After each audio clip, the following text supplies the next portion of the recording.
ஐஸ்வரி கணேசை பொறுத்தவருக்கு ரொம்ப ஒரு மனிதாபிமானம் உள்ள ஒரு நபர். அதாவது அவருடைய கல்வி நிறுவனங்களில் நடிகர் சங்கத்தில் நலிந்த கலைஞர்களுடைய பிள்ளைகளுக்கு வந்து ஒரு வருஷத்துக்கு 100 to 200 பேருக்கு ஃப்ரீ சீட் கொடுத்து படிக்க வைக்கிறார். பெரிய விஷயம் சார். இதை தொடர்ந்து பண்ணிட்டு இருக்காரு.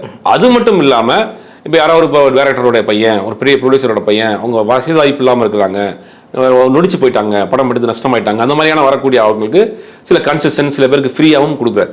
இந்த மாதிரி வருஷத்துக்கு குறைந்தபட்சம் ஒரு 500 பேருக்கு அவர் கல்வி கொடுக்குறாரு இலவசமாக. அவரோட யூனிவர்சிட்டியில் குறைந்த கட்டணம் வாங்கிக்கிறாங்க, சில பேருக்கு ஃப்ரீயாக பண்ணுறாங்க. அவங்களோட சுச்சுவேஷனை பொறுத்து எப்படியாவது கல்வி கற்றுக்குங்க அப்படின்னு. ஏன்னா இவருடைய அப்பா வந்து ஒரு அமைச்சராக இருந்தார், பெரிய நடிகராக இருந்தாலும் கூட இவர் அடிப்படையிலிருந்து தான் வந்திருக்கார். இவருடைய லைஃப் ஸ்டைல் அந்த காலங்கள்லாம் பெருசாக மாட மாளிகையெல்லாம் கிடையாது. இவர் அடிப்படையிலிருந்து தான் வர்றார். தனியாக ஒரு விஷயத்தையும் உருவாக்கி பச்சைப்பாஸ் காலேஜில் படித்து உருவாக்கி பெரிய லெவலில் வரதுனால அந்த கஷ்ட நஷ்டங்கள் தெரியும், கல்வியினுடைய அருமை தெரியும். எப்படியாவது தமிழ்நாட்டு பிள்ளைகள் எங்கிட்ட படிச்சுங்கப்பா, படிச்சு உங்கள் வாழ்க்கையை உருவாக்கிங்கன்னு அந்த ஒரு தாட் இருக்கு அவர்கிட்ட. அந்த ஒரு மனசு இருக்க போய் தான் இன்னைக்கு இவ்வளோ பெரிய சாம்ராஜ்யத்தை அவரால் உருவாக்க முடிஞ்சிச்சு.